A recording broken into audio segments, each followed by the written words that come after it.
ടീനേജിലുള്ള മോൻ അടിയിൽ നിൽക്കുമ്പോഴാണോ മിഡിയിട്ടിട്ട് അമ്മ മുകളിൽ നിൽക്കണേന്ന്. 10ാം ക്ലാസ് പഠിക്കുന്ന മോനുണ്ട്, നിങ്ങൾ എന്നിട്ട് ഇത്രയും ചെറിയ ട്രൗസർ അല്ലെങ്കിൽ ഇത്ര ചെറിയ മിഡിയാണോ നിങ്ങൾ ഇടുന്നത്, മോന്റെ ഫ്രണ്ടിൽ വെച്ചിട്ടാണ് ഇങ്ങനെ കാണിക്കുന്നത്, അല്ലെങ്കിൽ ഇതൊക്കെ വളരെ ഷെയിമാണ് അങ്ങനെയൊക്കെ പറയും. അങ്ങനെയാണെങ്കിൽ ഇംഗ്ലീഷുകാര് ഈ വള്ളി മാത്രം ഇട്ട് നിൽക്കണ അമ്മമാരൊന്നും അമ്മമാരല്ലേ? അവരെ മക്കളൊക്കെ എന്റെ അമ്മ മോശം സ്ത്രീയാന്ന് പറയും. ഇല്ല, ചുരിദാറും സാരി എടുക്കുന്ന സ്ത്രീകള് ഇവിടെ ഇതിട്ട് വലിയ താലിച്ചെയിനിട്ട് അങ്ങനെയുള്ളവര് മാത്രം കുലസ്ത്രീകളായിട്ട് കുറെ പേര് എന്ന് ഞാൻ മോഡേൺ ഡ്രസ് ഇടണമെന്ന് വെച്ചിട്ട് നിങ്ങളൊരു അമ്മയാണോ എന്നൊക്കെ ചോദിച്ചിട്ട് മമ്മി ഓഫ് കോഴ്സ് എനിക്ക് ഭയങ്കര ഇത് തന്നെയാണ്. പക്ഷെ പപ്പ ഹലോ എന്താ സുഖല്ലേ എന്ന് ചോദിച്ചാ പപ്പയുടെ വരെ ഹലോ കേട്ടാ ഞാൻ എന്റെ കണ്ണ് പറയുന്നത് എന്താന്ന് എനിക്കറിയില്ല. ദുബായില് ചേട്ടൻ ലീവിന് വന്നതായിരുന്നു. ലീവ് കഴിഞ്ഞ് തിരിച്ചു പോകുമ്പോ കാറും ബൈക്കും ആക്സിഡന്റ് ആയിട്ട് ചേട്ടൻ മരിച്ചു. നമ്മുടെ ഇന്റർവ്യൂലാവും മമ്മി അത് അറിയുണ്ടാവും. മോനെ വണ്ടി ഇടിച്ചു മരിച്ചു. നമ്മൾ അതിന്റെ പേപ്പർ കട്ടിങ്സോ കാര്യങ്ങളോ ഒന്നും അവർക്ക് കാട്ടി കൊടുത്തിട്ടില്ല. ഇവിടെ നിന്ന് ഇങ്ങോട്ടില്ല. ഇപ്പൊ ഇവനെ എല്ലാവരും കാണുന്നത് എന്റെ ചേട്ടന്റെ റീബ്രത്ത് ആയിട്ടാണ്. വെച്ച് ബാത്റൂമിൽ നിന്ന് ഇങ്ങനെ ടോയ്ലറ്റ് ഞാൻ അകത്ത് കഴിക്കണം. പക്ഷെ കാണുന്നവര് ഞങ്ങളെല്ലാവരും ബാത്റൂമിൽ നിന്ന് ഒരുമിച്ച് ഇറങ്ങി വരുമ്പോ അപ്പൂസ് കാണാണ്. അപ്പൊ വെച്ച് നാണായിട്ട് ഇങ്ങനെ കാണിക്കുമ്പോ പിച്ച് അതിന്റെ ഉള്ളിൽ ബാത്റൂം അതിനുള്ളിൽ ആൾക്കാർ പറഞ്ഞിട്ടുള്ളത് മക്കളുടെ മുന്നിലാണോ നിങ്ങൾ ഇങ്ങനത്തെ പോക്കൃതല അല്ലെങ്കിൽ വേണ്ടാതിനെ കാണിക്കണെന്ന് ചോദിക്കുന്നത്. സ്നേഹിക്കുന്നത് കണ്ടല്ലേ മക്കള് വളരന്റെ. അപ്പന്മാരൊന്ന് ഹഗ് ചെയ്യാൻ ആഗ്രഹിക്കുന്ന കുട്ടികളുണ്ട്. അമ്മമാരൊരു ഉമ്മ കൊടുക്കാൻ തലയിലൊന്ന് മടിയിൽ കിടത്തി ഇങ്ങനെ ആക്കാൻ ആഗ്രഹിക്കുന്ന കുട്ടികളുണ്ട്. ടീനേജിലെ പിള്ളേര് അവർക്ക് അത് കൊടുക്കാൻ എത്ര പേര് കൊടുക്കുന്നുണ്ട് ഇപ്പൊ? അപ്പുറത്ത് പിന്നെ ആൾക്കാര് വരാൻ തുടങ്ങി. ശല്യമ്മ കേറി വരികയും കരഞ്ഞോണ്ട് നിക്കാണ്. ബൈക്കിൽ ജോലിക്ക് പോയി അയാളെ കാറിൽ ചോരയിൽ മുങ്ങിയിട്ട് കൂട്ടുകാരൻ കൊണ്ടുവരുമ്പോ നമ്മൾ എന്താണ് ആദ്യം വിചാരിക്കുന്നത്? ഞാൻ ബോധം പോയി. എന്താ ഇവന് പ്രേക്ഷകരെ ഞാൻ ഒരു കാര്യം കൂടെ പറയാണ്. നമ്മൾ കാണുന്ന പുതിയ തലമുറ കൈ മുറിച്ചും കാല് മുറിച്ചൊക്കെ നമ്മളോട് ഇഷ്ടം പറയുന്നത് ചിലപ്പോൾ ടോക്സിക് ആകാം. ഇവരുടെ കാര്യത്തിൽ മാത്രമാണ് നല്ല രീതിയിൽ സംഭവിച്ചത്. ഇതിപ്പോ പ്രാങ്ക് ചെയ്യണുണ്ടായിരുന്നല്ലോ. ഞങ്ങൾ പ്രാങ്ക് ചെയ്തിട്ട് ഇതേപോലെ ഓരോന്നോരോന്ന് ചെയ്ത് ഇപ്പൊ ലാസ്റ്റ് കഴിഞ്ഞ മാസം ഞാൻ ഷുഗർ കുറഞ്ഞു, BP കൂടി. അങ്ങനെ ഞാൻ ഹോസ്പിറ്റലൈസ്ഡായി. ഓഫീസിൽ നിന്ന് കൊണ്ടുപോയി എന്നെ വിളിച്ചു പറഞ്ഞു.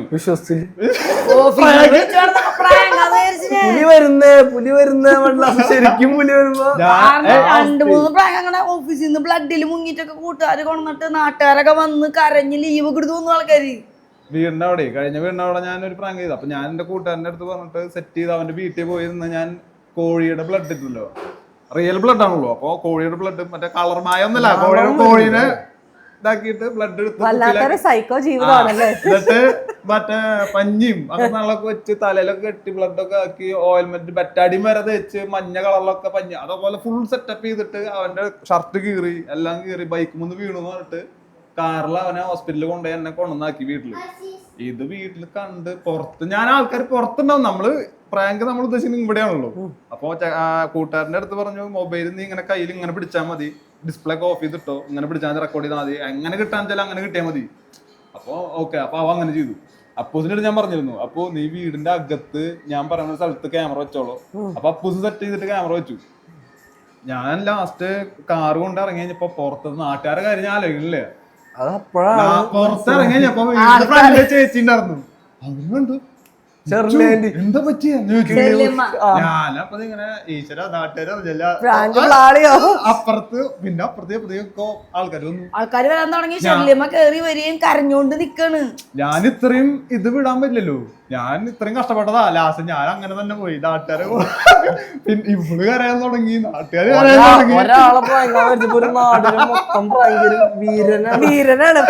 ആദ്യം വിളിച്ച് ഞാനാ പറഞ്ഞു. ആദ്യം ഞാൻ മറ്റേ മൈൻഡ് കട്ടാവാൻ മുന്നേ ഞാൻ ഫോൺ വിളിച്ചു. പൊന്നോ എനിക്ക് തല കറങ്ങുന്നുണ്ട്, ഞാൻ 7 വട്ടം വോമിറ്റ് ചെയ്തു, അതിനിടയില് ഷുഗർ കുറഞ്ഞ് കൈയൊക്കെ അങ്ങനെ മരവിച്ചു തുടങ്ങി ഇതായിട്ട്. അപ്പൊ ഞാൻ വിളിച്ചു പറഞ്ഞു പൊന്നു തല ഇതാവുണ്ട്, ഞാൻ ഇവിടെ ചിലപ്പോ വീണാൽ അല്ലെങ്കിൽ വിളിച്ചിട്ട് കിട്ടണില്ലെങ്കിൽ നീ ആരെങ്കിലും ഒന്ന് വിളിച്ച് പറഞ്ഞോളൂ, ഞാൻ ഇതാവുണ്ടെന്ന് പറഞ്ഞു. ശരി ശരി എന്താ പറ്റിയത് എന്നോട് ഞാൻ പറഞ്ഞു തല കറങ്ങുന്നുണ്ടെന്ന് പറഞ്ഞു. ഞാൻ വെക്കാന്ന് പറഞ്ഞു, വെച്ചു. പിന്നെ കുറച്ച് കഴിഞ്ഞിട്ട് എന്നെ കൊണ്ടുപോകണ നേരത്ത് കൊണ്ടുപോയി ഞാൻ ഹോസ്പിറ്റലൈസ്ഡായപ്പോ ഞാൻ വിളിച്ചു പറഞ്ഞു പൊന്നു ഹോസ്പിറ്റലിലാണ്. അപ്പോഴാണ് വിശ്വസിക്കാൻ അപ്പോഴും വിശ്വസിച്ചിട്ടില്ല. ഞാൻ ഷാഹിദിനെ വിളിച്ചു, എന്റെ സൂപ്പർവൈസറിനെ വിളിച്ചു. കാരണം എനിക്ക് ഇങ്ങനത്തെ ബ്ലഡ് ഇവര് 1-2 തവണ അങ്ങനെ ഉണ്ടായിരുന്നു. എനിക്കത് സഹിക്കാൻ പറ്റാത്ത കാര്യങ്ങളാണ്. എനിക്ക് പിന്നെ ഞാൻ വീണു പോയി രാവിലെ ജോലിക്ക് പോയ ഒരാളെ വേറെ ബൈക്കിൽ ജോലിക്ക് പോയ ഒരാളെ കാറിൽ ചോരയിൽ മുങ്ങിയിട്ട് കൂട്ടുകാരൻ കൊണ്ടുവരുമ്പോ നമ്മൾ എന്താണ് ആദ്യം വിചാരിക്കുക? അപ്പൊ എനിക്കത് ഞാൻ ഞാൻ ബോധം പോയി എന്റെ. കാരണം ഇതിലെ ബോധമുള്ളൊക്കെ കാരണങ്ങള് ഇത് എങ്ങനെ ഇവര് സെറ്റ് ചെയ്ത് നമ്മൾ ലൈവായിട്ട് ചവിട്ടിന്ന് ബ്ലഡ് വന്നു.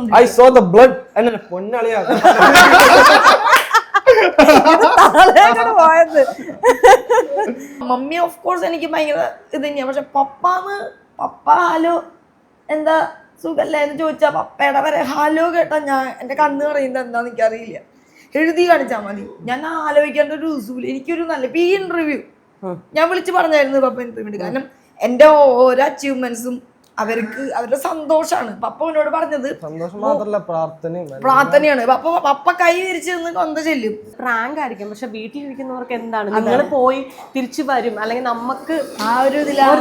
നമ്മുടെ ഏറ്റവും കൂടുതൽ ഹിറ്റ് ആയിട്ടുള്ളത് പ്രാങ്കാ. ഏറ്റവും ഫസ്റ്റ് അത് കുടിച്ചിട്ടുള്ള ഒരു പ്രാങ്കാണ്. അത് 2.3 മില്യൺ 3 മില്യൺ അങ്ങനെ ആയിട്ടുള്ള ഒരു പ്രാങ്ക് ഉണ്ട്. ആദ്യമൊക്കെ ഇപ്പൊ പ്രേക്ഷകർ എന്നോട് പറഞ്ഞിരുന്നു പ്രാങ്ക് ചെയ്യട്ടെ. അപ്പൊ ഞാൻ ഓക്കെ, അപ്പൊ ഞാൻ പറയും ഒന്ന് സെറ്റ് ആവട്ടെ, ഞാൻ ചെയ്തോളാം. കുറച്ചാൾ കഴിഞ്ഞിട്ട് ഞാൻ ഒരെണ്ണം കൊടുക്കും, എന്നിട്ട് എനിക്ക് പ്രാങ്ക് ചെയ്ത ശേഷം പിന്നെ ഇങ്ങനെ ചെയ്യണ്ട. അതല്ല ഞാൻ ചോദിച്ചത്, പ്രാങ്ക് ചെയ്യാൻ പറഞ്ഞ ആൾക്കാരിന് ഇത് പറയാ. അതിന്റെ മെയിൻ കാരണം എന്ന് വെച്ച് കഴിഞ്ഞാല് നമ്മുടെ പ്രാങ്ക് സ്ക്രിപ്റ്റഡ് പ്രാങ്ക് അല്ല. അത് ഈ പ്രാങ്കുകളൊക്കെ ഡെയിലി ചെയ്യണവരുണ്ട്. ഒരാളെ തന്നെ എല്ലാ ദിവസവും 3-4 വീഡിയോ എടുത്ത് വെച്ചാൽ അതൊക്കെ സ്ക്രിപ്റ്റഡ് ആണ്. അവര് പറഞ്ഞ അതിന്റെ ക്യാമറ ഇരിക്കുന്ന ആംഗിൾ ശ്രദ്ധിച്ചാലൊക്കെ ഈ റോസ്റ്റ് ചെയ്യുന്ന ചാനലുകാരൊക്കെ അവരെ എടുത്ത് റോസ്റ്റ് ചെയ്യും. ഞങ്ങളുടെ ഈ പ്രാങ്ക് ഹിറ്റായ ഈ കുടി പ്രാങ്ക് ഒരുപാട് ആൾക്കാർ അങ്ങനെ എടുത്ത് ചെയ്തിട്ട് ലാസ്റ്റ് അവരെന്നെ പറഞ്ഞു ഇത് റിയൽ ആണ്, ഇത് നിങ്ങൾ സപ്പോർട്ട് ചെയ്തേക്ക്, ഇത് റിയൽ ആണ്. അപ്പൊ ഞങ്ങള് എന്താന്ന് വെച്ച് കഴിഞ്ഞാൽ ഇവനെ എന്ത് ചെയ്താൽ വിശ്വസിക്കുന്ന ഒരു സാധനം ഉണ്ടെങ്കിലാണ് ഞാൻ ചെയ്തിട്ട് കാര്യമുള്ളൂ. അല്ലാണ്ട് എന്ത് ചെയ്താലും ഇവനും എന്ത് വിശ്വസിക്കും എന്തുണ്ടെങ്കിലാണ് അതിന് ഞങ്ങൾ ചെയ്തിട്ട് കാര്യമുള്ളൂ. എന്നെയും ഇവർക്ക് അറിയാം എന്താണ് കൊടുത്താലാണ് വെറുതെ ഒന്നും അങ്ങനെ വിശ്വസിക്കില്ല. അത് മാത്രമല്ല ഞങ്ങൾ ചെയ്തിട്ട് ഒരുപാട് ചീഞ്ഞു പോയ സാധനങ്ങളുണ്ട്. അത് ഞങ്ങൾ അപ്ലോഡ് ചെയ്തിട്ടില്ല. ഇവൻ ചോദിക്കും ക്യാമറ ഓടിയാണെങ്കിൽ എടുത്തിട്ട് ഓടിക്കോളാൻ പറയും. ഞങ്ങളെ അങ്ങനത്തെ വിടാറില്ല. നമ്മൾ ഇതുവരെ ചെയ്തിട്ടുള്ള എല്ലാം റിയൽ ആണ്. അതിന്റെ സക്സസ് അതിനിടയിൽ ലാസ്റ്റ് ഞാൻ നടുതല്ലി വീണ് സമയത്ത് നട്ടലിൽ നിന്ന് വീണിട്ട് 1 മാസം വെറുതെ വേദന, പക്ഷെ ഒന്നും പറ്റിയിട്ടില്ല. പക്ഷെ എനിക്ക് വേദന ഉണ്ടെങ്കിൽ 1 മിനിറ്റ് ഇരിക്കില്ല. നമ്മള് ഫുള്ള് ഓടല് ചാടല് കളി ഡാൻസ്. അന്നാണ് മറ്റേ ഡാൻസ് ഒക്കെ എടുത്തത്. ഞാനപ്പായിട്ടുള്ള ഡാൻസ് എടുത്തന്നില്ല, ഫ്രണ്ടിങ് ഡാൻസ്. ഇവൾക്ക് ഇതേപോലെ വന്നപ്പോ ഹോസ്പിറ്റലിൽ കൊണ്ടുപോയപ്പോ എക്സ്റേ എടുക്കണമെന്ന് പറഞ്ഞു. എക്സ്റേ എടുത്തു. അപ്പൊ അതിൽ കുഴപ്പമൊന്നുമില്ല, അത് വീണന്റെ ഒരു ചതവാണ്. അത് പറഞ്ഞു ഓക്കെ. അത് പോയി വരുന്ന വഴിക്ക് ഇങ്ങനെ എന്നോട് പറയുന്നു നമുക്ക് അപ്പൂസിനൊരു പ്രാങ്ക് കൊടുക്കും. എക്സ്റേ കടലാസ് ഇല്ലെങ്കിൽ ഞങ്ങൾ അത് പറയില്ല. അതുണ്ടെങ്കിൽ ഞാൻ വീണിരിക്കണതാണെന്നും എന്നെ അന്ന് ഹോസ്പിറ്റലിൽ കൊണ്ടുപോകുന്നു ഇവനറിയാം. അപ്പൊ അപ്പൂസ് വിശ്വസിച്ചാലോ എന്നൊരു തോന്നലിൽ എടുത്തു. ഇവൻ എക്സാം എന്തിനാണ് സ്കൂളിൽ പോയി അപ്പൊ പോയേക്കാ. അപ്പൊ ഞാൻ എന്തിനാ സ്കൂളിൽ പോണില്ലേ നീ? ഇവൻ സ്കൂളിന്റെ എന്ന വാക്ക് ആദ്യം അലർജി ഉണ്ട്.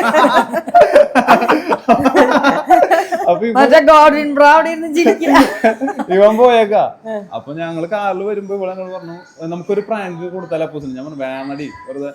ഞാൻ പറഞ്ഞു വേണ്ട പറഞ്ഞു വെറുതെ ആവശ്യമില്ലാത്ത ഇത്. അപ്പൊ വേണ്ട, ഇത് കറക്റ്റ് എക്സ്റേ ഉണ്ട് കയ്യില്, ഇത് വെച്ചിട്ട് അപ്പൂസിനെ നമുക്ക് പേടിപ്പിക്കാം എന്ന് പറഞ്ഞു. അപ്പൊ ഓക്കെ. എന്നിട്ട് ഞാൻ അവിടെ വീടെത്തിപ്പോ ഇവള് പറഞ്ഞു നീ അപ്പൂസിനെ പോയിട്ടൊന്ന് പിക്ക് ചെയ്യ്, അപ്പൊ ഒന്ന് സാഡ് അടിച്ചിട്ടൊക്കെ ഒന്ന് പറഞ്ഞങ്ങനെ വായോ കൊണ്ടുപോയി. അപ്പൊ ഇവനറിയാം ഞങ്ങൾ ഹോസ്പിറ്റലിൽ പോയിട്ടുള്ളത്. ഏറ്റവും വലിയ സംഭവം എന്താ വെച്ച് കഴിഞ്ഞാ മറ്റേ മോഹൻലാൽ എന്ന് പറയില്ലേ വിരല് വരെ അഭിനയിക്കുന്ന അതേപോലത്തെ ഒരു വ്യക്തിയായിരുന്നു. കാരണം ഞാൻ ക്യാമറയിൽ ഒന്നുമില്ല, അവിടെ അഭിനയിക്കുന്ന ആവശ്യമില്ല. ഞാൻ സ്കൂളിട്ട് റോട്ടിൽ കടന്നു വരുമ്പോ അവിടെ എന്നെ കൺവിൻസ് ചെയ്യാൻ വേണ്ടി സുരേഷ് കൃഷ്ണൻ ഒന്നുമല്ല കേട്ടോ, കൺവിൻസിങ് സ്റ്റാർ. അവിടെ സ്കൂട്ടറിൽ വരുമ്പോ ഞാൻ ഫ്രണ്ട്സിനൊപ്പം നടന്നു വരാം. അവിടെ മുഖമൊക്കെ ഭയങ്കര ഇതായിട്ട് പിടിച്ച് കൂട്ടുകാരോടൊക്കെ ഞാൻ അപ്പൊ ഒന്ന് അപ്പു കയറി അവിടെ തുടങ്ങി ഭയങ്കര എന്നോട്. അപ്പൊ എന്ത് പറ്റിയ ഞാൻ ഒന്നല്ലടാ എന്തെങ്കിലും പ്രോബ്ലം ഉണ്ടോന്ന് ചോദിച്ചോട്. ഞാൻ പറഞ്ഞു ഇല്ല കുഴപ്പമില്ല എന്ന് പറഞ്ഞു. അപ്പൊ പറഞ്ഞു അങ്ങനെ ഹോസ്പിറ്റലിൽ പോയിട്ട് എന്താ ഉണ്ടായെന്ന് ചോദിച്ചു. പറഞ്ഞുതരാം, നമുക്ക് കുറച്ച് കാര്യങ്ങൾ ഇനി ചെയ്യാണ്ടെന്ന് പറഞ്ഞു ഞാൻ. അപ്പൊ എന്താ സംഭവം ചോദിച്ചു. ഞാൻ പറഞ്ഞു പൊന്നോന് ഇങ്ങനെ ഒരു ഓപ്പറേഷന്റെ കാര്യം പറയുന്നുണ്ട്, എത്ര ഒരു അപ്പൊ എന്തിനാ വീണന്റെ. അപ്പൊ ഞാൻ പറഞ്ഞു വീണന്റെ നട്ടലിനുള്ളിൽ ഒരു പഴുപ്പ് വന്നിട്ടുണ്ട് പറഞ്ഞു ഞാൻ. അത് കേട്ടപ്പോ ഇവൻ ആകെ ഇതായി തുടങ്ങി. ലാസ്റ്റ് എന്നോട് പറഞ്ഞു അമ്മ അത് ചെയ്യപ്പാന്ന് പറഞ്ഞു. ഞാൻ പറഞ്ഞു അങ്ങനെ ചെയ്യാൻ പറ്റില്ല, കുറച്ച് ലക്ഷങ്ങൾ പൈസ വേണം എന്ന് പറഞ്ഞു. അപ്പൊ ആളുടെ കിളി പോയി. ഇത് എത്ര പൈസ വേണം, ഇത് എങ്ങനെ ഉണ്ടാക്കാന്നുള്ള മൈൻഡായി. പൈസ എന്ന് പറയുമ്പോ ഞാൻ എന്നാ പിന്നെ ഉള്ളതെല്ലാം വിൽക്കുന്ന എന്തെങ്കിലും ആവട്ടെ, ട്രീറ്റ്മെന്റ്. അപ്പൊ ഇവര് വേറെ സാധനങ്ങളൊക്കെ, അതായത് ഇതൊക്കെ ചെയ്താലും ഡോക്ടർ പറഞ്ഞത് 50-50 ആണ്. ചിലപ്പോ ആള് മരിക്കും ഇത് ചെയ്താലും. ഇനി ചെയ്തില്ലെങ്കിൽ 6 മാസം കൊണ്ട് എന്തായാലും പോകും. അപ്പൊ കുട്ടി തകർന്നു പോയി. ഇവന്റെ ലോകം അടിച്ചത് ഇവനെ കിട്ടിയേ. ഞാൻ പ്രാങ്ക് ചെയ്തിട്ടില്ല, ഞാനല്ല പ്രാങ്ക് ചെയ്താണ്. അല്ല സത്യം കേട്ടിരുന്നു എനിക്ക് ഫീൽ ചെയ്തു. ആ വീഡിയോന്റെ കമന്റില് എല്ലാവരും പറഞ്ഞ നിങ്ങള് ഞങ്ങളെ അപ്പൂസിനെ കരയിപ്പിക്കല്ലേ, ഇങ്ങനെ നിങ്ങൾക്ക് എന്തിന്റെ കുന്തളിപ്പാണ് ഇത് വരാത്ത. അത് മാത്രല്ല ഇവളോട് പറയാ നിങ്ങൾക്ക് ഇങ്ങനെ വരട്ടെ പഠിക്കുള്ളൂ, നിങ്ങൾക്ക് ഇങ്ങനെയൊന്നും വരാത്തതിന്റെ പ്രശ്നമാണ്. പ്രാങ്കാണ് ഞങ്ങൾക്ക് മനസ്സിലായി, പക്ഷെ കുഞ്ഞിനെ ഇങ്ങനെ അവൻ അടിച്ചത് ആർക്കിട്ടാ, അതായത് പ്രാങ്ക് ആരുടെ വായു ഒന്ന് പണ്ട് സാധാരണ ഈ മാസം നല്ല അലക്കാറ് അപ്പൊ ഞാൻ ഇവിടെ അവിടെ ഇരുന്നിട്ട് എന്റെ അടുത്ത് പറയാം, അപ്പൊ നമുക്ക് കാറ് വിൽക്കാം, എന്തൊക്കെയുള്ള നമുക്ക് ഒക്കെ വിൽക്കാം, നമുക്ക് പൊന്നിന്. അപ്പൊ പൊന്നു പറയണ്ട എല്ലാം വിറ്റിട്ട് എന്ത് ചെയ്യാൻ അപ്പൊ ചോദിക്കേണ്ടുള്ളൂ. ഞാനപ്പം ഇത്രയും പൈസ ചെലവാക്കി ഓപ്പറേഷൻ ചെയ്ത് ഞാൻ മരിച്ചു പോയി, അവൻ എന്താ കാര്യം അഭിനയിക്കാൻ അങ്ങോട്ട് കേറി കഴിയുമ്പോ ശോഭനയാണ്. അത് അഭിനയം മാത്രല്ല പൊന്നു. പിന്നെ പറഞ്ഞൊരു കാര്യം, ഫസ്റ്റത്തെ ഒരു ഹാഫ് ആൻ അവർ ഒരു 10 മിനിറ്റ് ഒക്കെ അഭിനയായിരുന്നു. പിന്നെ ഞാൻ സത്യം പറഞ്ഞു അതാണ് അവൻ പറയാൻ പറ്റുന്നത്. ഞാനേ അഭിനയിക്കാണ് പ്രാങ്കാന്ന് മറന്നുപോയി. ഞാൻ എനിക്ക് ശരിക്കും അസുഖാന്ന് വിചാരിച്ചു. ഇവന്റെ കണ്ണ് തറഞ്ഞപ്പോ ഞാൻ കരഞ്ഞോടി. അത് നിങ്ങൾക്ക് ആ പ്രാങ്ക് വീഡിയോ താടിയും പൊട്ടിലും ഒരു പ്രാങ്ക് പോയിന്റ് മോന് നട്ടലില് എനിക്ക് പഴുപ്പാന്ന് പറഞ്ഞിട്ട് ചെയ്തത് കണ്ടറിയാം. ക്ലൈമാക്സിൽ അച്ഛനെ അടിക്കുന്നതാണ്. അങ്ങനല്ല, ഇവന് ഞാൻ പ്രാങ്കാന്ന് പറഞ്ഞില്ലേ, ഇവൻ കരഞ്ഞാകി ഇതായിട്ടിരിക്ക. ഞാൻ നമ്മൾ ചോദിക്കണില്ല തല്ലില്ല അപ്പൊ പ്രാങ്ക് കുറച്ച് കഴിഞ്ഞപ്പോ അവൻ അങ്ങോട്ട് ഓളിട്ട് വന്നിട്ട് ഞാൻ നേരെ തെറിച്ച് കിടക്കല, അപ്പുറത്തേക്ക് വീണു. അത് കഴിഞ്ഞ അല്ല ഞാനല്ല അവൻ നേരെ ബാത്റൂമിലേക്ക് പോയിട്ട് അടച്ചിട്ടിട്ട് പിന്നെ എന്റെ അടുത്ത് പറഞ്ഞു ഇനി നിങ്ങൾ നിർത്തിയ പരിപാടി, ഇനി നിങ്ങളുടെ ഇതൊക്കെയാണോ, നിങ്ങൾ ഇനി ഒന്നും പറയണ്ടെന്ന് പറഞ്ഞു. ഞാനപ്പ പറഞ്ഞോളത് ഇപ്പൊ എന്തായി ഒരു പൊന്നു പറയാ ശരിക്കും ഇങ്ങനെ സംഭവിച്ചില്ലല്ലോ പോരെ. ഇവൻ അയ്യോ മാതാവാണ് ഇത് പ്രാങ്ക് ചെയ്യാന്നുള്ളത് ഞാനും മറന്നു. എന്റെ അപ്പൂസ് കരയിന് കണ്ടപ്പോ ഒരു നിമിഷം ഞാൻ ശരിക്കും മരിക്കാൻ പോവാണ്. ഞാൻ അവനോട് ഇവൻ കരയിന് കണ്ടപ്പോ അത് വിച്ചുന് സംശയമായി. കാരണം എനിക്ക് പ്രാങ്കാ നടന്നിട്ടും ഞാൻ പതുക്കെ ശബ്ദമായി തുടങ്ങി. എന്റെ ഉറക്ക പറഞ്ഞാലല്ലേ കേക്കുള്ളൂ. ഹൈഡ് ചെയ്തിരിക്കുന്ന ക്യാമറയിൽ കേൾക്കണമെങ്കിൽ ഞാൻ ഉറക്ക പറയണ്ടേ, നമുക്ക് ഇങ്ങനത്തെ മൈക്കൊന്നും ഇല്ലല്ലോ. ഞാനും അറിയാണ്ട് കരഞ്ഞിട്ട് ലാസ്റ്റ് ഉണ്ണീനെ നന്നായി നോക്കിയോളോ, അപ്പൊ കുറെ നാള് കഴിഞ്ഞ് വേറെ കല്യാണം കഴിച്ചോളും, നീ ഉണ്ണീനെ നന്നായി നോക്കിയോളോ, അങ്ങനൊക്കെ പറഞ്ഞ് കരഞ്ഞ് ഉണ്ണി വേറെ അപ്പൊ വേറെ കല്യാണം കഴിച്ചോ. അപ്പക്ക് സന്തോഷം. അവൻ ചെറുതിലെ മുതൽ ഒറ്റയ്ക്കായി വളർന്ന നിങ്ങൾ മാത്രമാണല്ലോ. അതിനുശേഷം നമ്മളെ പേഴ്സണലി നമ്മളുടെ ലൈഫ് അറിയുന്ന എല്ലാവർക്കും അറിയാം ഇവന്റെ ലോകാണ് കൂടുതലും ഞാൻ. പക്ഷെ വളർന്നു കഴിഞ്ഞപ്പോ ലോകപ്പേ ഇപ്പൊ നമുക്കാണെങ്കിലും നമ്മുടെ വീട്ടിൽ അച്ഛനും അമ്മയ്ക്ക് എന്തെങ്കിലും വന്നാൽ ഭയങ്കരമായിട്ടും താളം തെറ്റും. പ്രത്യേകിച്ച് അമ്മമാർക്ക് വന്നാലാണ് ഒരു തരത്തിൽ നമുക്ക് പറ്റാത്തത്. അച്ഛന്മാർക്ക് വന്നാൽ പറ്റത്തില്ലെന്നല്ല, അച്ഛന്മാർക്ക് വന്നാൽ സത്യം പറഞ്ഞല്ലോ കുറച്ച് നമുക്ക് സന്തോഷം കൂടെ. എന്നാന്നറിയോ, നമുക്ക് എപ്പോഴും അവരെ കിട്ടൂല്ലോ. അതായത് ഒരു കുഞ്ഞു ജലദോഷം ഇന്ന് ജോലിക്ക് പോകുന്നില്ല എന്നൊക്കെ പറയുമ്പോൾ ഭയങ്കര സന്തോഷം. എൻ്റെ വീട്ടിൽ എൻ്റെ അച്ഛൻ ശനി ഞായർ വർക്കില്ല, ജോലിയില്ല, അപ്പൊ എനിക്ക് ഭയങ്കര സന്തോഷമാണ്. ശനി ഞായർ വീട്ടിലിരിക്കില്ല, ഭയങ്കര ഇഷ്ടമാണ് നമുക്ക്. അത് ശരിയാ. എനിക്ക് വിച്ചന് പറഞ്ഞറിയാം, പപ്പ എന്ന് എഴുതി കാണിച്ചാൽ പോലും എന്റെ കണ്ണ് നിറയും. അത് ഇവൻ ശ്രദ്ധിക്കുന്ന ഒരു കാര്യം അല്ലേ. പപ്പ ഫോണിക്കോടെ ഹലോ എന്ന് പറയുമ്പോ എന്റെ കണ്ണ് നിറയും. അതെന്താന്ന് എനിക്കത് എന്താന്ന് എനിക്ക് ഇപ്പോഴും അറിയില്ല. ഇത് പ്രാങ്കല്ല സുഹൃത്തുക്കളെ, ഞങ്ങൾ അത്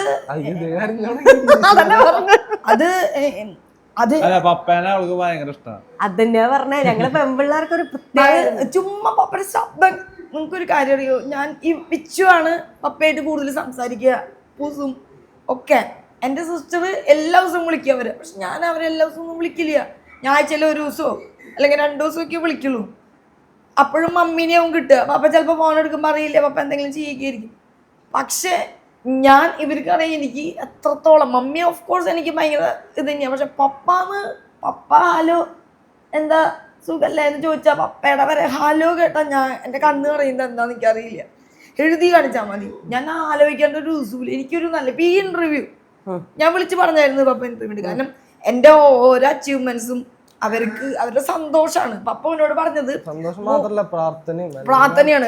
പപ്പ കൈ വിരിച്ച് നിന്ന് കൊന്ത ചെല്ലും, അത് നടക്കണ വരെ ഞാൻ ഇവിടെ പ്രാർത്ഥിക്കാന്ന് പറയും. അപ്പൊ പപ്പ പറയും പപ്പ ഇപ്പൊ ഹാർട്ടിന്റെ മേജർ ഓപ്പറേഷൻ ഒക്കെ കഴിഞ്ഞിരിക്കുകയാണ്. പിന്നെ അതിന് ശേഷം തൈറോയിഡിന്റെ ഓപ്പറേഷൻ കഴിഞ്ഞു. അപ്പൊ മമ്മിക്ക് ഇപ്പൊ റീസെന്റ് പപ്പയ്ക്ക് വയ്യാറോടെ മമ്മിക്ക് പോയി. ചേട്ടൻ ആക്സിഡന്റിൽ മരിച്ചു. എനിക്ക് ചേട്ടൻ ഉണ്ടായിരുന്നു, ഞാനൊരു സിസ്റ്ററും ഒരു ബ്രദറും ഞാനായിരുന്നു. ദുബായിൽ ചേട്ടൻ ലീവിന് വന്നതായിരുന്നു. ലീവ് കഴിഞ്ഞ് തിരിച്ചു പോകുമ്പോൾ കാറും ബൈക്കും ആക്സിഡൻ്റ് ആയിട്ട് ചേട്ടൻ മരിച്ചു. ചേട്ടൻ മരിച്ചു കഴിഞ്ഞിട്ട് ഇത്രയും ഇവർ രണ്ടുപേരും ഹോസ്പിറ്റലിൽ നിന്ന് മറ്റേ ട്രിപ്പൊക്കെ ഇട്ടിട്ടാണ് കൊണ്ടുവന്നത്. മൊത്തം അരഞ്ഞു പോയി. ചിലപ്പോൾ ഈ ലൈവിലായിരിക്കും, അല്ല ഈ നമ്മുടെ ഇൻ്റർവ്യൂലാവും മമ്മി അത് അറിയുണ്ടാവും. മോനെ വണ്ടി ഇടിച്ചു മരിച്ചു. നമ്മൾ അതിൻ്റെ പേപ്പർ കട്ടിങ്സോ കാര്യങ്ങളോ ഒന്നും അവർക്ക് കാട്ടി കൊടുത്തിട്ടില്ല. ഇവിടെ നിന്ന് ഇങ്ങോട്ടില്ല. മറ്റേ 12 വീലുള്ള വണ്ടിയാണ്. ഫോട്ടോ ഇപ്പോഴും ഞാനും എടുത്തു വെച്ചിരിക്കുക. അവർക്ക് വണ്ടി ഇടിച്ച് മുട്ടി മരിച്ചു, എന്തോ തലയ്ക്ക് അങ്ങനെ പറ്റില്ല. ഇവിടെ നിന്ന് അങ്ങനെ അരഞ്ഞു പോയതോ ഒന്നും അറിയില്ല. ആ പോസ്റ്റർ കാണുമ്പോൾ നമുക്കേ സഹിക്കില്ല. ഞാൻ ആലോചിക്കാറുണ്ട്, അത് കഴിഞ്ഞ് ഇത്രയും ചെറുപ്പത്തിൽ ചേട്ടൻ മരിച്ചിട്ട് ഇത്രയും വർഷം അവര് എങ്ങനെയാണ് അവർക്ക് ജീവിക്കാൻ പറ്റിയെന്ന് നമുക്ക് അറിയില്ല. എൻ്റെ മോനെ ഞാൻ വളർത്തിയിട്ട് ഇപ്പോൾ 10-17 വയസ്സാവണുള്ളൂ. ഇത്രയും വർഷമായിട്ടും എനിക്ക് ഇവനെ ഞാൻ ഇതുവരെ ഒരു സ്ഥലത്ത് ഞങ്ങൾ പിരിഞ്ഞിരുന്നിട്ടില്ല. ഞങ്ങളിപ്പോ എങ്ങടേലും വിടുണ്ടെങ്കിൽ ഞങ്ങള് തന്നെ ആലോചിക്കും വിടണ. ശരിക്കും എവിടെ നിന്നിട്ടില്ല ഇവൻ, ഞാൻ മാറ്റി നിർത്തിയിട്ടില്ല ചെറുപ്പത്തിൽ. അപ്പൊ എന്നോട് അന്നേ കസിൻസ് ഒക്കെ ചോദിക്കാറുണ്ട്, എടി നീ ഇങ്ങനെ ആൺകുട്ടിയാണ്, ഇങ്ങനെ മാറാണ്ട് താമസിച്ച് കഴിഞ്ഞാൽ ഒരു ദിവസം വലുതായി അവൻ പഠിക്കാനും ജോലിക്കൊക്കെ പോയി നിനക്കത് താങ്ങില്ല എന്ന് പറഞ്ഞിട്ട് ഞാൻ അപ്പോൾ ഉച്ചനോട് എങ്ങനെ മമ്മിക്കും പപ്പയ്ക്കും ഇത് സാധിക്കണമെന്ന് അറിയില്ല. ഒരു ദിവസം പോലും അവർ കരയാണ്ട് കിടക്കില്ല. ഞങ്ങളുടെ പള്ളിയിൽ ഒരു പക്ഷേ ഇത്രയും ഡെയിലി പള്ളിയിൽ പോയി മോൻ്റെ അടുത്ത് ഈ മരിച്ച സ്ഥലങ്ങളിലെ ആൾക്കാർ ചിലപ്പോൾ ഒരു 41 വരെ അല്ലെങ്കിൽ 1 കൊല്ലം 2 കൊല്ലം കഴിഞ്ഞ പിന്നെ ആ വഴിക്ക് പോവില്ല ആൾക്കാർ. പക്ഷെ എൻ്റെ ചേട്ടൻ്റെ അടുത്ത് എൻ്റെ മമ്മിയും പപ്പയും ഇപ്പോഴും മരിച്ച അന്ന് തൊട്ട് ഇന്ന് വരെയും പൂവും എഴുതിരി കത്തിക്കാണ്ട് എല്ലാ ദിവസവും ഉണ്ടാവും. ഞങ്ങളുടെ അവിടെയുള്ള എല്ലാവർക്കും അറിയണ കാര്യം. അമ്മച്ചി ഇതുവരെ മുടക്കിയിട്ടില്ല. അത് അവിടെ ഉള്ളപ്പോഴും ഞാൻ കാണാറുണ്ട്. അമ്മച്ചി എല്ലാ ദിവസം രാവിലെ എനിക്ക് പള്ളിയിൽ പോകും. ഇപ്പൊ ഇവനെ എല്ലാവരും കാണുന്നത് എന്റെ ചേട്ടന്റെ റീബർത്ത് ആയിട്ടാണ്. അപ്പൊ എന്റെ സിസ്റ്റർക്ക് 2 പെൺകുട്ടികളാണ്. അപ്പൊ ഇവൻ അതാണെന്ന് വിചാരിച്ചിരിക്കണേ. ഇപ്പൊ ഇവിടെ ഞങ്ങള് പ്രാർത്ഥിക്കുമ്പോ ഞങ്ങളുടെ 2 മക്കളും തമ്പാച്ച രക്ഷിക്കണേ എന്നൊക്കെ പ്രാർത്ഥിച്ചു കഴിഞ്ഞാൽ നേരെ നോക്കുന്നത് എന്റെ ചേട്ടൻ്റെ അവിടേക്കാ. അച്ഛ പ്രാർത്ഥിക്കണേന്ന് പറയും. അവിടെ ഞാൻ മാല ഇട്ടിട്ടില്ല, കാരണം എന്റെ ചേട്ടൻ ദുബായിലാണെന്നാണ് ഞാൻ വിചാരിച്ചിരിക്കുന്നത്. വിച്ചുവിന്റെ ശബ്ദം ഫോണിക്കൂടെ ഇച്ചിരി ചേട്ടൻ്റെ പോലത്തെ ഉണ്ട്. വിച്ചു മമ്മീനെ ഞങ്ങളുടെ കാര്യം പറയാനായിട്ട് നമ്മുടെ കാര്യം പറഞ്ഞ് വിളിച്ച സമയത്തും ഹലോ മമ്മി എന്നുള്ള ഒറ്റ ചോദ്യത്തിൽ മമ്മി പൊട്ടിക്കാരൻ. ഭയങ്കര കെയറിങ് ആണ് മമ്മീനെ. ഇവ എപ്പോഴും മമ്മീനെ കെട്ടിപ്പിടിക്കും. ഭയങ്കര സ്നേഹമാണ്, ഭയങ്കര കെയറിങ് ആണ്. അവര് 2 മരുക്കളെയും നല്ല ചേട്ടനെ കാണുന്ന പോലെ തന്നെ കാണണം. മോനേന്ന് തന്നെ വിളിക്കുക, മോനേന്ന് തന്നെ വിളിക്കുക. ഇതാണ് ഞാൻ പറഞ്ഞത്, അവൻ അനുഭവിച്ചത് നമുക്ക് ഏറ്റവും പ്രിയപ്പെട്ടവരാ. നമ്മുടെ ഇപ്പം ഇവനെ സംബന്ധിച്ച് അച്ഛനും അമ്മയാണ്, പിന്നെ കുഞ്ഞുമാണ്. നമുക്ക് ഏറ്റവും പ്രിയപ്പെട്ടവർ നമ്മുടെ അടുത്തുനിന്ന് മാറുക അല്ലെങ്കിൽ ചിന്തിക്കുക, നമുക്ക് ചിന്തിക്കാൻ പറ്റാതെ അസുഖം എന്ന് പറയുന്നത് ആർക്കാണെങ്കിലും. എനിക്ക് എൻ്റെ ചെറുപ്പത്തിൽ എൻ്റെ അമ്മയ്ക്കൊരു ഓപ്പറേഷൻ വന്നു. ഞാൻ അമ്മയായിട്ട് അതിനൊക്കെ കൂടുതൽ അച്ഛനായിട്ട് അറ്റാച്ച്. ഓപ്പറേഷൻ വന്നപ്പോൾ പെട്ടെന്ന് ഹോസ്പിറ്റലായി. എനിക്ക് രാത്രി പനി പിടിച്ചെനിക്ക് എന്നാന്ന് പറഞ്ഞില്ല, ടെൻഷനായിപ്പോയി. എന്നാൽ ഞങ്ങൾ തമ്മിൽ അങ്ങനെ ഒരു ഇതുമില്ല, സംസാരമൊന്നുമില്ല. പക്ഷെ എന്തോ നമുക്ക് അവർ മാറി നിൽക്കുക എന്ന് പറയുമ്പോൾ അവർക്ക് എന്തോ അസുഖമൊക്കെ വരുമ്പോൾ നമുക്ക് ചങ്കിനകത്തൊരു വേദനയാണ്. അതാണ് നിങ്ങൾ കുഞ്ഞിനോട് കാണിച്ചത്. അതാ ഞങ്ങള് ഇപ്പൊ ഇവനെ പപ്പരും മമ്മിയുടെ അടുത്ത് തന്നെ വിട്ടത് ഈ ഒരു വർഷമാണ് അല്ലേ. ഈ ഒരു വർഷമാണ് ഓണം വെക്കേഷനാണ് ആദ്യമായിട്ട് ഞങ്ങള് വിടണേ ഒറ്റയ്ക്ക്. ഇനിയിപ്പോ അത് പക്ഷെ ഞാൻ പൊന്നോട് പറഞ്ഞു, പൊന്നു പറയും അങ്ങനെ നീ ഇങ്ങനെ മിസ് ചെയ്യുമെന്നൊക്കെ പറഞ്ഞപ്പോ മിസ് ഞാൻ അത് എന്താന്ന് മനസ്സിലായില്ല. കോയമ്പത്തൂര് ഇവനെ നമ്മള് BSc ചേർത്തിണ്ട്. അപ്പൊ ഇനി +2 റിസൾട്ട് വന്നു കഴിഞ്ഞാൽ എൻട്രൻസ് കഴിഞ്ഞാൽ അങ്ങോട്ട് പോകും.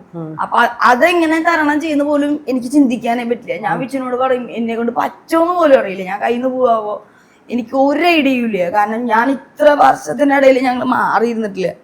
അപ്പൊ അതിന്റെ ഒരു സങ്കടം. നേരത്തെ ഓണത്തിന് പോയ സമയത്ത് ഞാൻ പറഞ്ഞു ഞാൻ മിസ് ചെയ്യില്ല, കുറച്ച് പീസ്ഫുൾ ആയിട്ട് അങ്ങോട്ട് പോട്ടെ. ഞാൻ ഒറ്റയ്ക്ക് ലാസ്റ്റ് ഇവിടുന്ന് പറഞ്ഞേച്ച് ബസ്സിൽ കയറി ഇരുന്നപ്പോഴേക്കും ഞാൻ കുറച്ച് കഴിഞ്ഞപ്പോ തിരുവനന്തപുരം വിട്ടിട്ടില്ല കേട്ടാ, പൊന്നോനെ വിളിച്ചു. അപ്പൊ ഞാൻ അതെ ബോറടിക്കണം, കൊറേ നേരം വണ്ടിയിൽ പോയിട്ടിരിക്കുക. നമ്മള് 3 ആളും ട്രാവൽ ചെയ്യുമ്പോ, നാട്ടിൽ പോകുമ്പോ, കാറിൽ പോകുമ്പോ ചറ പറയാൻ സംസാരിച്ചോണ്ടിരിക്കും. നമ്മള് സംസാരിക്കണ ഇതുപോലെ ഞങ്ങള് അക്രമം ഞങ്ങള് ഇത്രയെങ്കിലും കൺട്രോൾ ചെയ്തിട്ടാണ് ഞങ്ങളെല്ലാവരും അങ്ങനെ. കടുക് അതായത് റിമി ടോമിക്ക് പേളിമാണിൽ ഉണ്ടായതാണ് എന്നെന്നാണ് പൊതുവെ പറയാ.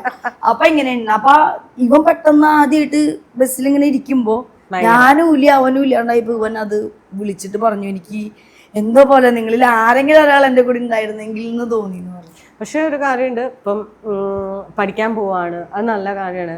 പിന്നെ ഒരു കാര്യമുണ്ട്, നിന്നെ മനഃപൂർവ്വം ഒഴിവാക്കുന്നതാണ്. ഇവിടെ എങ്ങും കോളേജ് ഇല്ലാഞ്ഞിട്ടൊന്നും അല്ലല്ലോ നിന്നെ ഇളയ കൊച്ചു മാത്രം ഉള്ളെന്ന് പറയാൻ വേണ്ടി. നിങ്ങള് കുടുംബകലകല്ലേ, അതവനറിയാം. അതവൻ എന്തായാലും അറിയാം. അവിടെ എന്റെ ടാസ്ക് ആയിരിക്കല്ലേ ആള് പോയി കഴിഞ്ഞാൽ ഇളയാളെ നോക്കുന്നത്. അവനിപ്പോ എനിക്കിപ്പോ വെക്കേഷൻ ആയിപ്പോ ഞാൻ കൊറേ നേരം അവന്റെ ഒപ്പം സ്പെൻഡ് ചെയ്യാം. സാധാരണ വെക്കേഷൻസ് എന്ന് പറഞ്ഞു കഴിഞ്ഞാൽ ഇത് കഴിഞ്ഞാ പ്ലസ് 1, ഇത് എന്ന് പറഞ്ഞ് ഇനി അങ്ങോട്ട് ഫ്രീ ആണെന്നുള്ള മൈൻഡ് സെറ്റിലാണ് ഞാൻ. സ്കൂൾ ലൈഫ് കഴിഞ്ഞ് അടിച്ചു പൊളിക്കാം, വെറുതെ ഇരിക്കാം. അപ്പൊ അതിനൊപ്പം കുറെ സ്പെൻഡ് ചെയ്യുന്നുണ്ട്. പിന്നെ ഞാൻ പെട്ടെന്ന് റിയലൈസേഷൻ കിക്ക് ചെയ്യാൻ തന്നിട്ട് വെച്ച് കഴിഞ്ഞാൽ ഇത് കഴിഞ്ഞാൽ ഞാൻ വീട്ടിലേ ഇല്ല. അപ്പൊ ഇവൻ എന്നെ ഇവന് നന്നായി മനസ്സിലായി പ്രായം. അപ്പൊ എന്നെ നന്നായി എന്തായാലും മിസ് ചെയ്യും.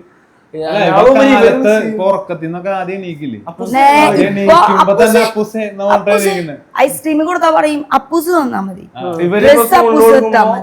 അതുകൊണ്ട് എന്റെ അടുത്ത് വരും, ഞാൻ കൊടുക്കും, അവൻ കഴിക്കും.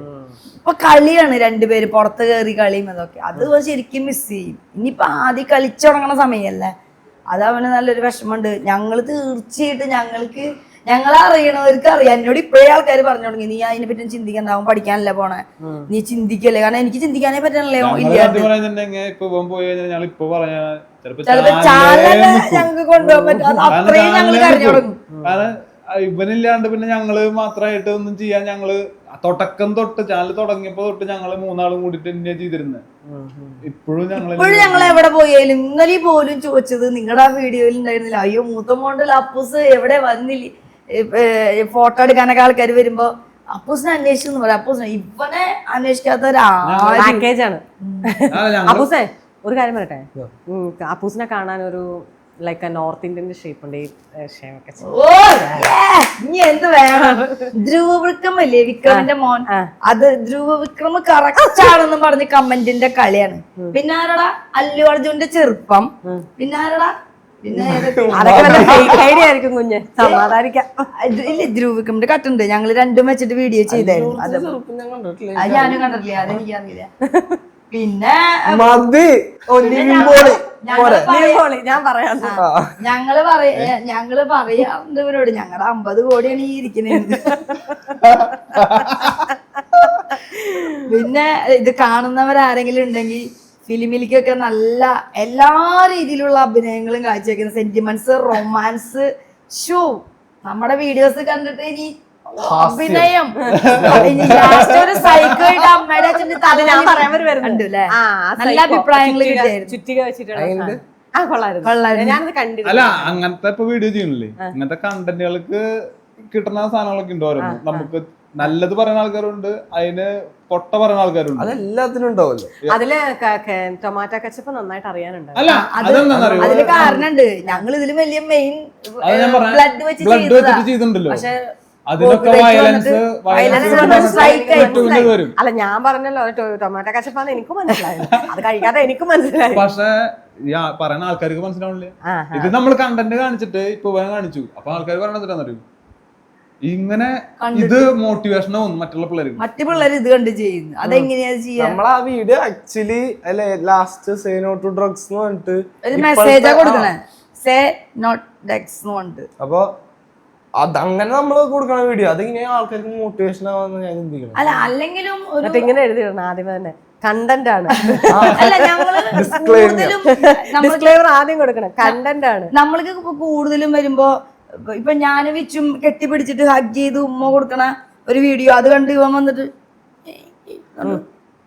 ഒരു ടോയ്ലറ്റ് കഴുകിയുണ്ട് വിച്ചു, ഭയങ്കര കൊടൂര വരല ഇപ്പോഴും പോയിങ്ങ വിച്ച് ബാത്റൂമിൽ നിന്ന് ഇങ്ങനെ ടോയ്ലറ്റ് ഞാൻ അകത്ത് കഴുകിക്കണം. പക്ഷെ കാണുന്നവര് വിച്ച് ഇറങ്ങുമ്പോ ബാത്റൂമിൽ നിന്ന് ഒരുമിച്ച് ഇറങ്ങി വരുമ്പോ അപ്പൂസ് കാണാണ്. അപ്പൊ വിച്ച് നാണായിട്ട് ഇങ്ങനെ കാണിക്കുമ്പോ വിച്ച് അതിന്റെ ഉള്ളിൽ ബാത്റൂം കഴുകലായിരുന്നു ചോദിക്കും. പിന്നത്തെ സീൻ കാണിക്കുക ഫ്ലാഷ് ബാക്കിൽ ഞാൻ ബാത്റൂം കൊണ്ട് കഴിക്കുന്നത്, അത് കൂട്ടൊരു വയല വീഡിയോ ആയി കാണുന്നവർക്ക് കുഴപ്പമില്ല. അത് കാണാണ്ട് സ്റ്റാർട്ടിങ് കണ്ടവര് അതിനുള്ളിൽ ആൾക്കാർ പറഞ്ഞിട്ടുള്ളത് മകനെ വെച്ചിട്ട് അല്ലെങ്കിൽ മക്കളുടെ മുന്നിലാണോ നിങ്ങൾ ഇങ്ങനത്തെ പോക്കൃതല അല്ലെങ്കിൽ വേണ്ട അതിനെ കാണിക്കണെന്ന് ചോദിക്കുന്നത്. അപ്പൊ ഞങ്ങള് തിരിച്ച് ഞങ്ങൾ എന്തൊരു പറയണേ, മക്കളുടെ ഫ്രണ്ടില് നമ്മള് കളിക്കാം കപ്പിൾസിന് സ്നേഹിക്കുന്നത് കണ്ടല്ലേ മക്കള് വളരന്റെ. നമ്മൾ ഞാൻ ഇവനെ കെട്ടിപ്പിടിക്കുന്നതോ ഉമ്മ കൊടുക്കണതോ ഇതൊക്കെ ഇങ്ങനെ ഒരു മോശം ഒരു സംഭവമാണ്. എന്റെ പപ്പ എന്റെ മമ്മിക്ക് ഇപ്പോഴും ഉമ്മ കൊടുക്കും ഞങ്ങളുടെ മുമ്പിൽ വെച്ച്. ഇവന്റെ അച്ഛന്റെ അമ്മനെ ഇപ്പോഴും കെട്ടിപ്പിടിക്കും. അത് നല്ലതല്ലേ, അത് കാണുമ്പോണ്ടാവും അവർക്കിടെ ആ വൈബ് കാണുമ്പോ അല്ല ഇവ എപ്പോഴും പറയണ കാര്യം, ഞാൻ കണ്ടതിൽ വെച്ച് ഏറ്റവും നല്ല പ്രണയം നിങ്ങളുടെയാന്ന് ഇവൻ പറയും. ഇവൻ പറയും ഞാൻ ഇനി ഒരു കാലത്ത് പ്രണയിച്ചാലും അങ്ങനെയായാലും നിങ്ങൾ നടക്കണ പോലെ എനിക്ക് നടക്കാൻ പറ്റില്ല. നമ്മളിപ്പോ ഇവിടെ ഇരിക്കുന്നുണ്ടെങ്കിൽ ഇപ്പൊ ഞങ്ങളുടെ ഫാമിലി മെമ്പേഴ്സ് ഉണ്ടെങ്കിൽ ഞങ്ങൾ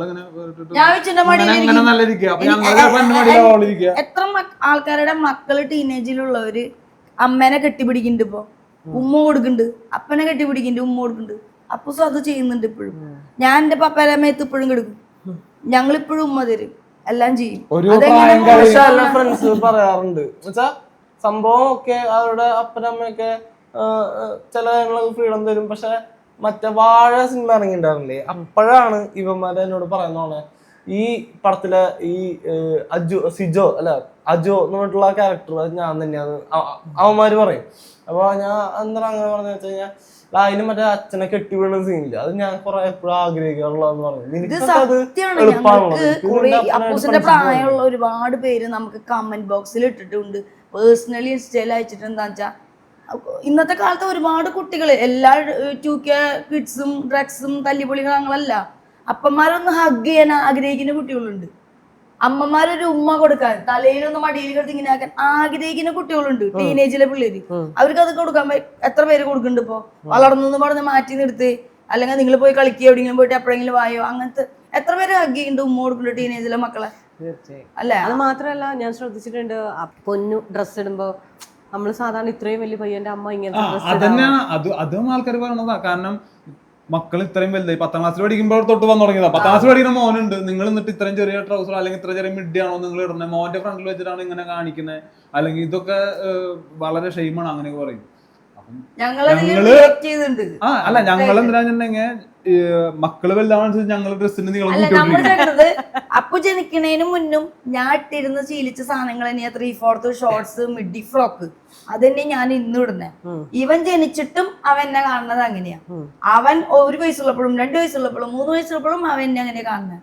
അപ്പോ അങ്ങനെയാണെങ്കിൽ ഇംഗ്ലീഷുകാര് ഈ വള്ളി മാത്രം ഇട്ട് നിക്കണ അമ്മമാരൊന്നും അമ്മമാരല്ലേ, അവരെ മക്കളൊക്കെ എന്റെ അമ്മ മോശം സ്ത്രീയാന്ന് പറയും. ഇല്ല, ഇത് മക്കള് വളർന്നു എന്ന് വിചാരിച്ചിട്ട് നമ്മൾ ഉപയോഗിച്ചിരുന്ന ഡ്രസ്സൊക്കെ നമ്മൾ മാറ്റേണ്ട ആവശ്യമുണ്ടോ? നമുക്ക് ആവശ്യമുള്ള സാധനങ്ങളെല്ലാം നമ്മൾ കാണിക്കുക. പിന്നെ നമ്മുടെ നാട്ടിലെ ചില ആളുകൾക്ക് ഇപ്പൊ ഒരുപാട് മാറ്റങ്ങൾ വന്നു, അതുകൊണ്ടാണല്ലോ സ്റ്റുഡിയോ പോലെയുള്ള കടകളൊക്കെ വന്നത്. അമ്മമാർക്ക് മാത്രമുള്ള ഫ്രോക്കുകള്, ടോപ്പുകള് അങ്ങനെയൊക്കെ ഉണ്ട്. ചുരിദാറും സാരി ഉടുക്കുന്ന സ്ത്രീകള് ഇവിടെ ഇതിട്ട് വലിയ താലിച്ചെയിനിട്ട് അങ്ങനെയുള്ളവര് മാത്രം കുലസ്ത്രീകളായിട്ട് കുറെ പേര് എന്ന് കുടുംബത്തിൽ പറഞ്ഞതെന്ന് വിചാരിച്ച് നടക്കുന്ന ആളുകളുണ്ട്. ഞാൻ മോഡേൺ ഡ്രസ് ഇടണമെന്ന് വെച്ചിട്ട് അല്ല നിങ്ങളൊരു അമ്മയാണോ എന്നൊക്കെ ചോദിച്ചിട്ട് ഞാൻ ഒരു വീഡിയോ ഇവര് കുടിക്കുന്ന കള്ളെടുത്ത് ഞാൻ കുടിച്ചിട്ട് ബോധമില്ലാണ്ട് ടെറസിൽ കയറി പാരപ്പറ്റുമ്പോൾ നിൽക്കുന്ന ഒരു വീഡിയോയ്ക്ക് വേണ്ടി ഞാൻ മോളിൽ കയറിയിരുന്നു. ശരിക്കും ആ വീഡിയോ കഴിഞ്ഞപ്പോ എനിക്ക് ഇറങ്ങാൻ പറ്റുന്നില്ല. അപ്പൊ അതിൽ നിന്ന് എടുക്കാൻ ഇവര് വന്നു. അപ്പൊ അത് വിച്ചു, അത് ലൈവായിട്ട് എടുത്തു. അപ്പോ അതിലൊരു കമന്റ് വന്നിക്കാണ്, ടീനേജിലുള്ള മോൻ അടിയിൽ നിൽക്കുമ്പോഴാണോ മിഡി ഇട്ടിട്ട് അമ്മ മുകളിൽ നിൽക്കണേന്ന്. ഈ മിഡിയുടെ അടിയിൽ നമ്മള് ടൈറ്റ്സ് എന്ന് പറഞ്ഞ സാധനം ഇട്ടിട്ട് നിക്കണത്. നമ്മുടെ മോൻ അമ്മ അടിയിൽ നിന്ന് മുകളിൽ എന്നിട്ട് നോക്കാൻ വേണ്ടി നിക്കല്ല.